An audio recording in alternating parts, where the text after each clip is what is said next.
Welcome to another episode on our podcast for event planners presented by Purplepass. Today, I get to say the word that we haven't heard in a while. Festival. Yes, a real live festival. What's that, right? I'm sure it's been a while for all of us. On today's episode, we have a few members from the Everywhen Project, a nonprofit dedicated to hosting low-key but imaginative art festivals in Nevada's Black Rock Desert. Their mission as a nonprofit is to fund artists, old and aspiring, encourage creative ways to repurpose art, and build connections with the community to bring accessibility to those filled with inspiration, innovation, and who are ready to share their work and passion. We don't just have one, but three members of the Everywhen Project who are here to talk with us today. So let's get started. Hi, everyone. Thanks so much for joining us. Let's just start by having everyone on the call introduce yourself, your role with the nonprofit. And after that, I'm sure the listeners will be able to identify who you guys are, so you don't have to say your name every time you speak and whatnot. So whoever wants to go first. All right, I'll go. So my name is Matthew, or you can call me Bureaucracy. I am one of the co-founders of the Everywhen Project. I am Aftermath. I'm the other co-founder and one of the directors of Folly. My name is Michael. You can call me Zinga. I'm the director of propaganda. I work directly with the founders to make sure everything that is seen and heard is in alignment with the Everywhen brand and the mission. Awesome. Okay, I love your guys' nicknames, by the way. They're amazing. So I'm thinking of what mine would be. You will receive one if you are on. I know. I'm waiting. You don't make it. I'm waiting for mine. So whoever wants to, let's just so the listeners know, tell them about the Everywhen Project, its purpose, why it was created, how it started, whatever you feel like they should know. All right. Well, the Everywhen Project really started just a rustic group of campers that were camping out in the Black Rock Desert. So we were just a bunch of people that enjoyed primitive camping, being out in nature.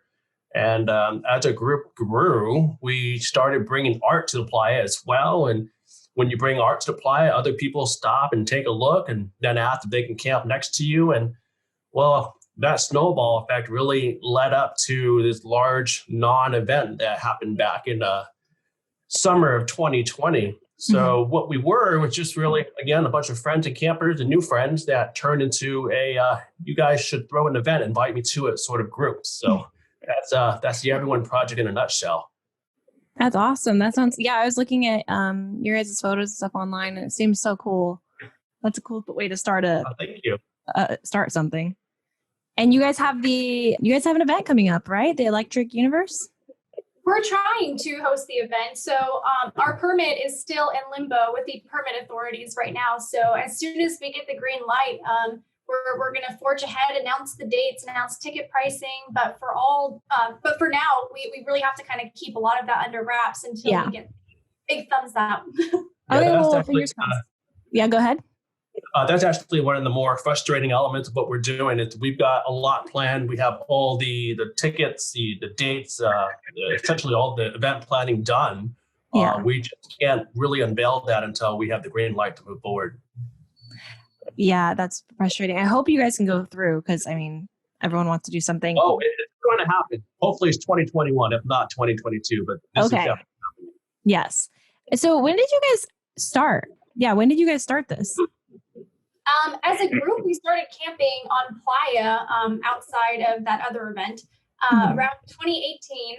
Is when, 2017 is when we started, but our group really started to galvanize in 2018. And from there, we just have kind of picked up people along the way. We've lost a couple, but not many. And it just kind of started as hey, you like to build stuff. We like to build stuff. Let's build stuff together. Awesome. So you guys have been getting together for a while. You've had so the Electric Universe coming up, would that be your first main event, or have you guys done big events like that in the past? I guess it depends on whether or not you would call Supplya last year an event or not. There seems to be some heated debate among that. Oh. So Supplya just started as a group of 52 campers. And then, if you build a framework, people will come and naturally fill it in. So, I don't I don't consider it an event. Some other people do, but our first coordinated, permitted event will be Electric Universe, hopefully this summer. However, throwing events is definitely not new to a lot of the folks that are on the board and the leadership team as well. So there is the expertise in throwing large scale events. It would just simply be the first one underneath a joint banner, that being the Everywhen Project. Yeah, that makes sense. Totally. That's so exciting. So all the experiences and projects people see at the event, will see at the gatherings, it's all provided by artists. And do you guys are a nonprofit. Do you fund? I'm just trying to understand from looking at your website. Do you guys fund them to provide the art? We have lots of answers over here, but Michael, Zinga, chime in.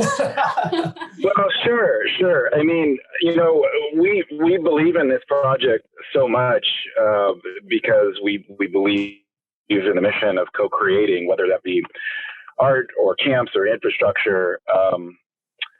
It's such a compelling and transformative aspect of the human condition. So we're all about supporting artists and their creative endeavors to get them out to the playa, because there's something just amazing that happens out there when people voluntarily come together to co-create with each other in these harsh conditions. It's kind of like the opposite of social media in a way. You're not in the comfort of your typical surroundings, making choices on how you want to be perceived. All of those layers of illusion are sort of peeled back, and what's left is your real self. And you realize everyone is kind of in the same vulnerable place, and that's the magic. So we want to support that by funding art and artists who have visions of bringing, not necessarily large scale art. That's not what we're doing, at least not at this point.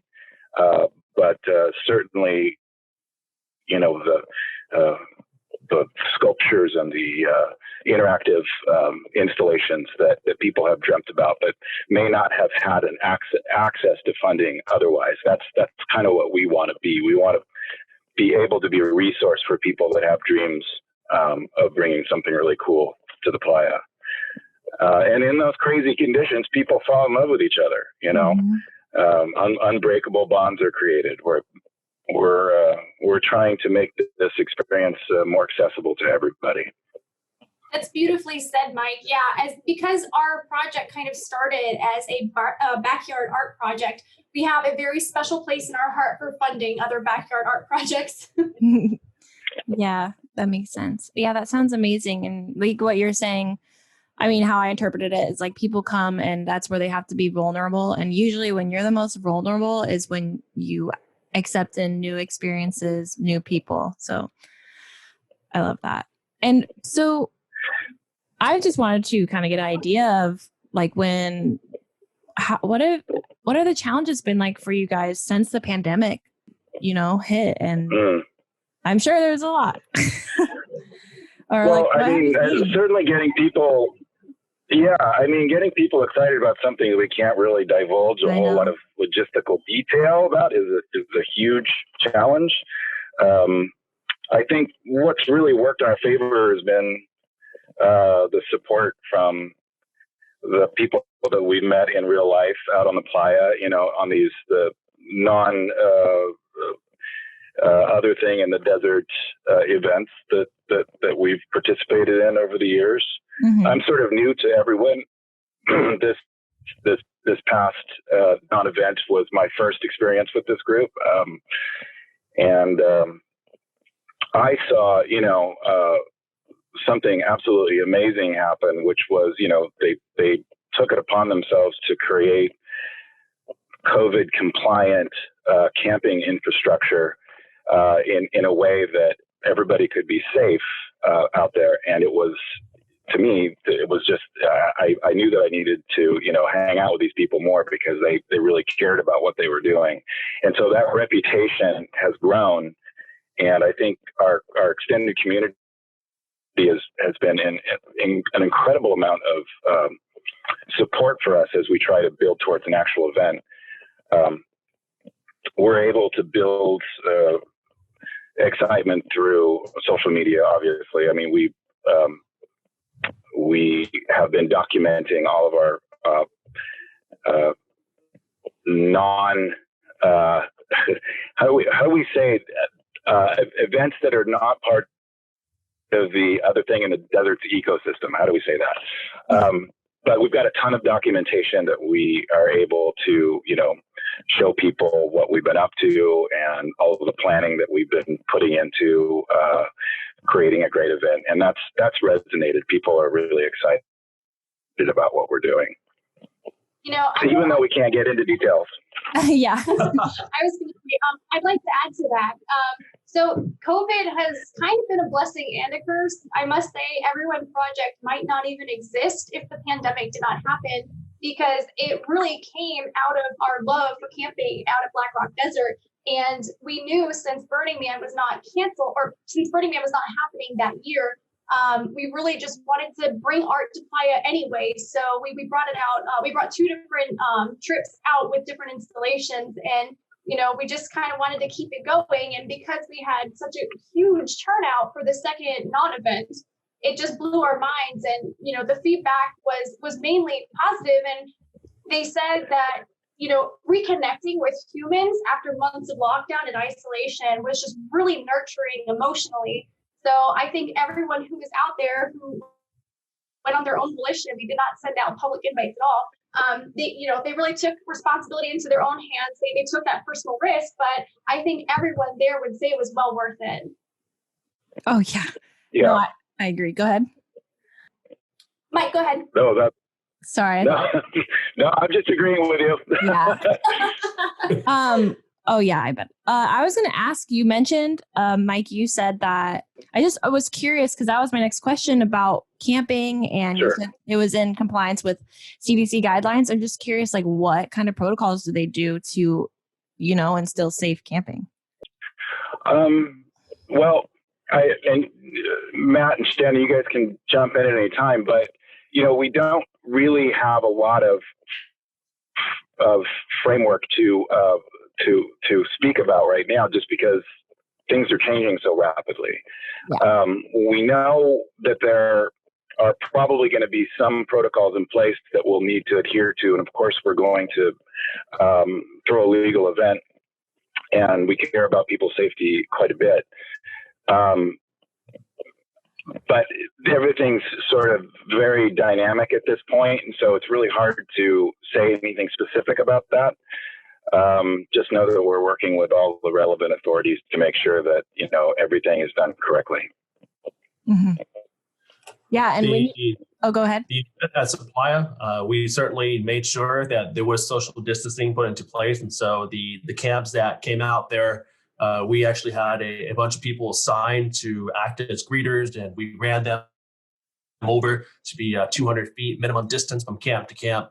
So there was a master plan in terms of placement, just to make sure that people were, while part of the community, were spread out as much as possible, just to have that in place. A lot of people did wear masks, some did not, but they did stay within their social bubble.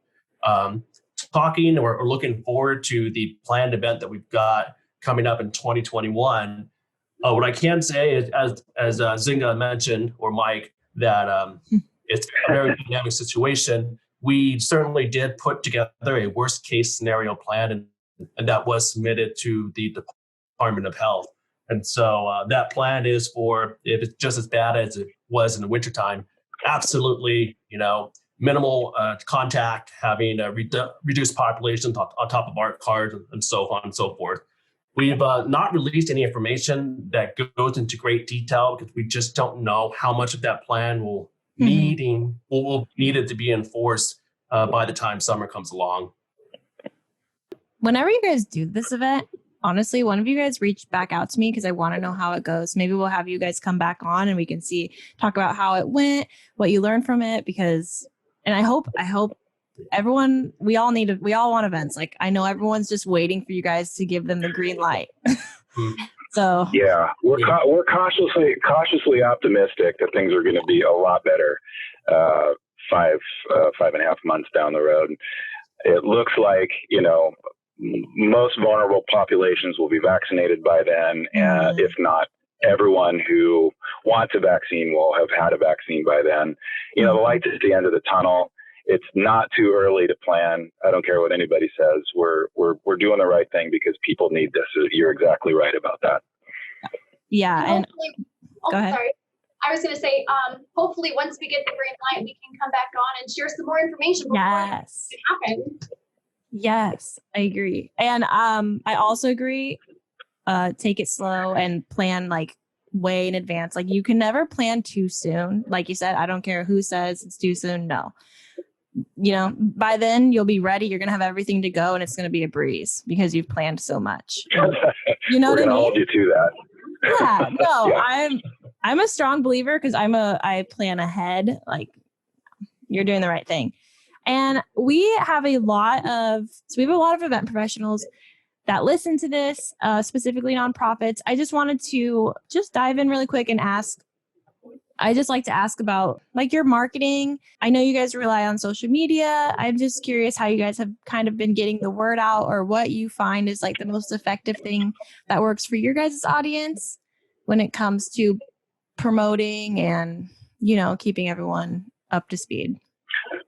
Yeah, well, it's important, I think, to reiterate that this group has known each other for a long time, and that they've been doing a lot of documentation at their own events on the playa over the years, and so there's this. We have access to this treasure trove of media of our own historical work, essentially. Since we are artists and writers and doers, most of the events that are heavily documented have pictures and videos and, all of these different art installations that have been documented. And it gives me a lot of content to work with in terms of like creating categories for things to put out on social media, appealing to different groups. It's been great. And we absolutely are only using content and media from our own events, nothing from the other event out there. It's really important, I think, to make that distinction because at the end of the day, we would like a good relationship with them, and we feel sort of an alignment with them by default. But it is important that all of the media that we put out there is our own, and it absolutely is. So that's been really great as a marketing person to be able to have access to such excellent media to work with. Yeah, and that the prize goes to Matt and Shannon. They've done an amazing job of making sure all that documentation is high quality and readily available. Yeah, and it looks awesome. Like I'll admit, I just go through and try to learn as much as I can before I talk to people. And I was just going through your guys' stuff, and the pictures look so cool. Like Facebook, everything you guys are doing. So yeah, I agree. When you have it's all about content, and when you guys have so many people, around you, word of mouth, it definitely makes it a lot easier. And I mean, you don't even have to say, it's not like you have to market much because it's right there and people can see how amazing it looks. Exactly. It kind of speaks for itself. Yeah. It's such high quality work. Yeah. Okay. So I wanted to leave the episode with something that I read by Shannon Aftermath. Like I said, I was being creepy and I went through everything. But I was reading your bio. And so basically what she said, which kind of stuck with me, even the worst experiences can yield immense potential for life-changing lessons. And I loved that. And I think it's important to end this on the note, whether we apply it to the Everywhen Project or life in general, the past year has been one of the most challenging years for everyone. I think it's safe for me to say that. But we've come out of it so stronger than I think we've realized, and we've grown from it. So I just like to leave this episode with, if each of you guys should maybe give me one takeaway that you've learned from this year, whether that's in general or growing with the Everywhen Project. There's a saying that sticks with me that is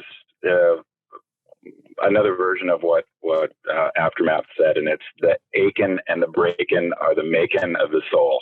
I just love that. Yeah, we've had to learn some hard lessons over the past year, and we've upgraded our formula. And I think in many ways we've become better people.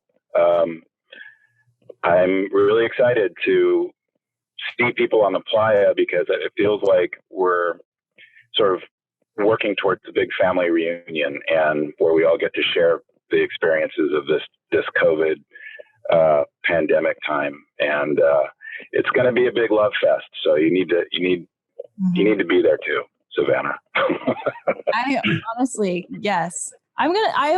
I talked to a promoter like this morning, and I'm just like, cause she was saying about an event and like, if it's not like up to par, and I'm just like, honestly, you put in a social anything in front of me, like where there's real people, it's going to be like the best thing ever. It's going to be the most amazing experience. You know what I mean? Whatever it is, I'm going to accept it. It is. Yep. Agreed.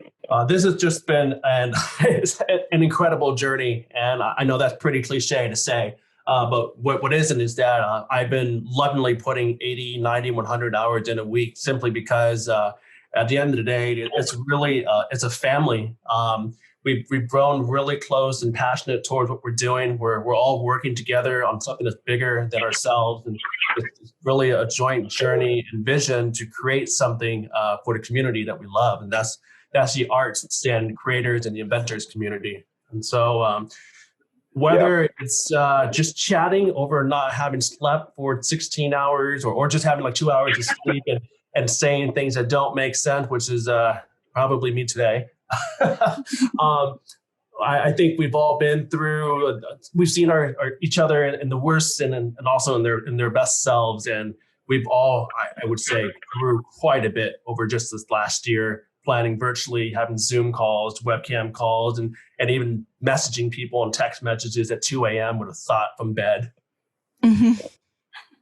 So my takeaway from last year was actually the best way to sum it up was something I just read this week, and it's that hope feels good. And I like to think that with all the doom and gloom that you see, circling around social media, even our media in general, it's very easy to lose sight of hope. And I feel that the only way we can kind of get through it is to pick each other up and kind of lean on each other. So, the Everywhen family that we've been growing has been not just amazing, but it's been instrumental in getting this off the ground. But, it's been our best resource, emotionally. Like we're so happy to be doing this together. And it has just been absolutely fantastic. Yep. That's amazing. Agreed. Yeah, I agree with everything you guys said. Like, it's all about hope, changing our perspective and just knowing that we're going to get through it. Whenever I think of what my takeaway is, I might butcher it, but it's like, the quote is, it's better to light a candle than curse the darkness, and we just need to, you got to find the light at the end of the tunnel, like you guys said. And this year, I feel like we've all learned so much. You guys have probably grown so much, and it's made you stronger as a family, if I can say that. Absolutely. Absolutely. Yeah, absolutely. But yeah, that's all I had for you guys. Thanks so much for talking with me, and 100%, once you guys have your event, whether it's this year, next year, reach back out to me, and I want to talk to you guys about how it went. That sounds great. You got it. Yeah. Thank you for having us.